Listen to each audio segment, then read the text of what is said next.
Hello everyone, my name is Amol Murray and welcome to our channel Solution to Black Book. This is our lecture number 5 of the series Play with Graphs.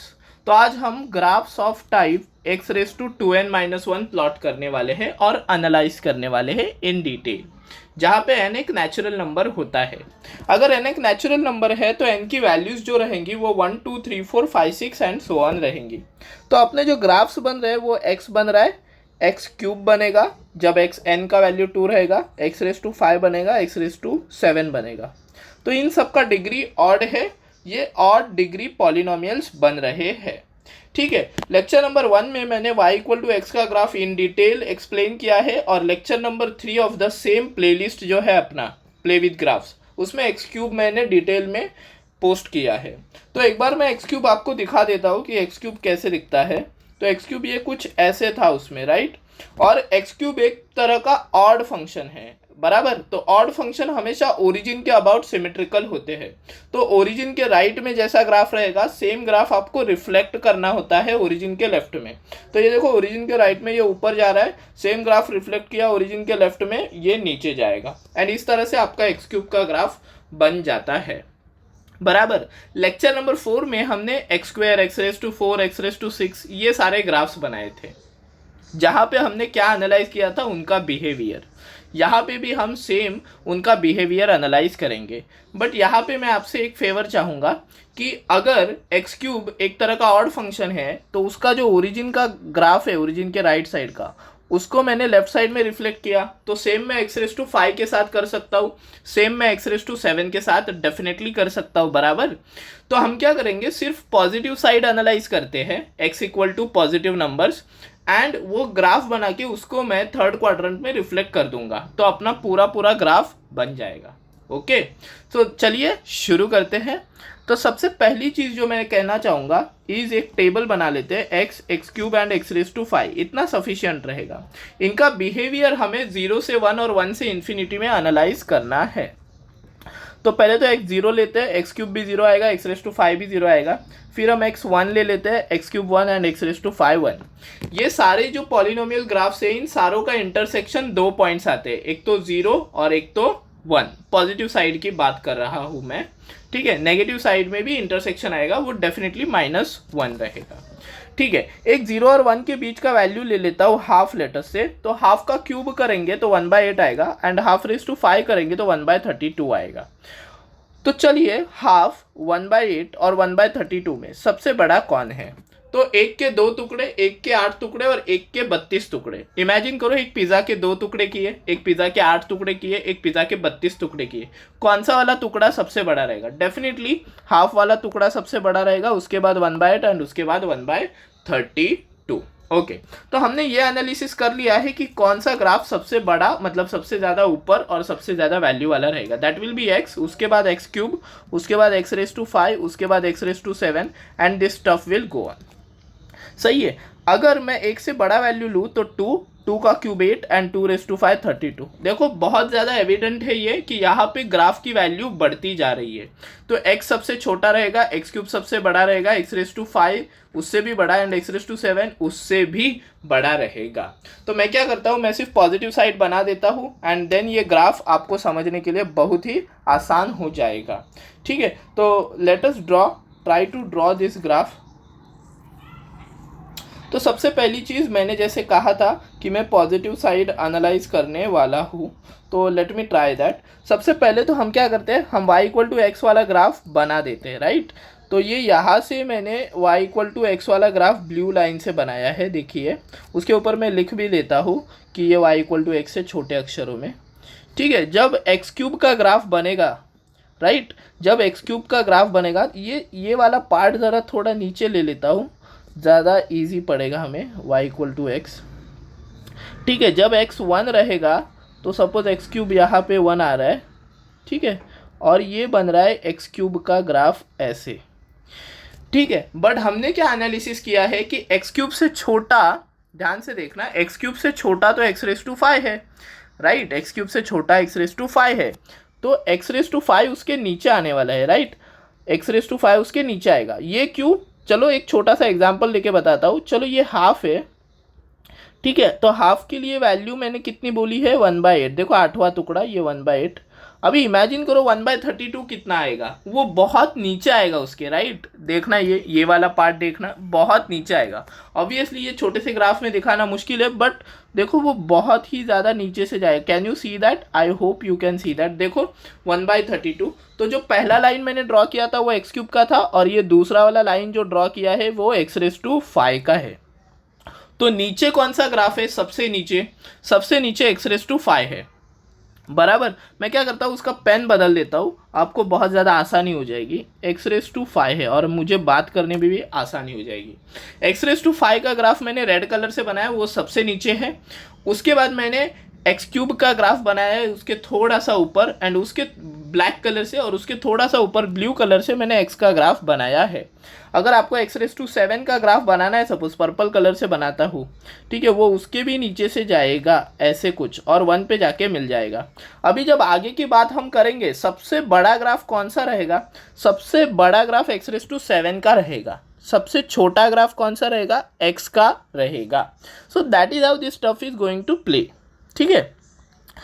तो हम क्या करते हैं, हम ये x³ सही है, ये x⁵ इनके ग्राफ्स बनाने का ट्राई करते हैं। तो इन शॉर्ट दिखा रहा हूँ, ये x³ का ग्राफ अगर ऐसे जाता है तो x⁵ उससे ज़्यादा ऊपर को जाने का कोशिश करेगा, राइट। और x⁵ उससे भी ज़्यादा ऊपर जाने का कोशिश करेगा। तो x⁵ ट्राई करते हैं, ये उससे भी ज़्यादा ऊपर जाने का कोशिश करेगा। ये ऐसे कुछ है, राइट। तो इसको थोड़ा मैं और अच्छी तरह से बना देता हूँ, बिकॉज ये थोड़ा टेढ़ा मेढ़ा बन गया है। बट इन शॉर्ट अगर तुम्हें समझना है तो ये ब्लैक ग्राफ ऐसे जा रहा है, उसके बाद रेड ग्राफ उससे भी ज़्यादा ऊपर है थोड़ा, ओके। एंड उसके बाद जो पर्पल ग्राफ है x⁵ का, वो उससे भी ज़्यादा ऊपर है। इसका एक छोटा सा आइडियोलॉजी बता देता हूँ आपको। यहाँ से अगर आप ऊपर गए तो पहले किसको कट मार रहे हो? पहले x को कट मार रहे हो, फिर x³ को कट मार रहे हो, फिर x⁵ एंड फिर x⁵. Can you see that? पहले x को कट मारा मतलब x छोटा ग्राफ है, फिर x³ को कट मारा मतलब x उससे भी थोड़ा बड़ा ग्राफ है, x⁵ उससे भी थोड़ा बड़ा ग्राफ है, एंड x⁵ उससे भी थोड़ा बड़ा ग्राफ है, ठीक है, ओके। अभी हम क्या करेंगे, ये सेम ग्राफ्स हम रिफ्लेक्ट डाउन करेंगे, तो क्या होगा, जब -1 रहेगा x तो y भी डेफिनेटली -1 रहेगा। इसको थोड़ा बनाने की कोशिश कर देता हूँ मैं, ये ऐसे। तो ये आपका बन गया x³, और उसके बाद बनेगा x⁵, ये बन गया आपका x⁵, और उसके बाद बनेगा आपका x⁵, ये बन गया x⁵, and the same stuff is going to go on यहाँ पे डाउन साइड में, ठीक है। तो डाउन साइड में क्या होगा देखते हैं। ब्लैक वाला ग्राफ, ठीक है, ब्लैक वाला ग्राफ भी ऊपर बढ़ेगा, रेड वाला भी बढ़ेगा, ठीक है, और पर्पल वाला भी। तो ये नीचे कैसे जा रहे हैं वो समझ लो, ठीक है। तो यहाँ पे थोड़ा उल्टा चीज़ होएगा, राइट, बिकॉज जब -2 रहेगा x का वैल्यू जब -2 रहेगा तो x³ -8 रहेगा, एंड x⁵ -32 रहेगा, राइट। तो ये रिफ्लेक्ट करते वक्त हमें ये पर्टिकुलर चीज़ दिख रहा है कि x³ सबसे बड़ा रहेगा, तो x³ बेसिकली सबसे ज़्यादा ऊपर रहेगा, बिकॉज हम रिफ्लेक्ट कर रहे हैं। Can you understand that? और रेड उसके नीचे रहेगा, और जो पर्पल है वो उसके भी, राइट, ये नीचे रहेगा, ठीक है। देखो रिफ्लेक्ट करने की जो आइडियोलॉजी है वो मैंने आपको बताई है। क्या हुआ है, जब x -2 रहेगा, x जब -2 रहेगा तो y -2 रहेगा, ठीक है। और फिर क्या होगा, x⁵ का वैल्यू बनेगा, x⁵ का वैल्यू बनेगा, एंड ऐसे वैल्यूज़ बनते जाएंगे। आई गेस रिफ्लेक्शन में कुछ प्रॉब्लम हो गया है। यहाँ पे पर्पल पहले था, यहाँ पे पर्पल उसके बाद है, फिर रेड था, फिर ब्लैक, ठीक है। यहाँ पे ब्लैक पहले था, ओ सॉरी, यहाँ पे ये ब्लैक रिफ्लेक्ट करते वक्त देखो कैसे बनाना है, वेरी सॉरी। ये देखो ब्लैक वाला ग्राफ पहले बन रहा है, ये सॉरी कलर चेंज करना भूल गया था। ये ब्लैक वाला ग्राफ पहले बन गया है, उसके बाद बन गया है रेड वाला ग्राफ ना। ये ध्यान से देखना, ये वाला चीज़ तो तुम्हें क्लियर हो जाएगा।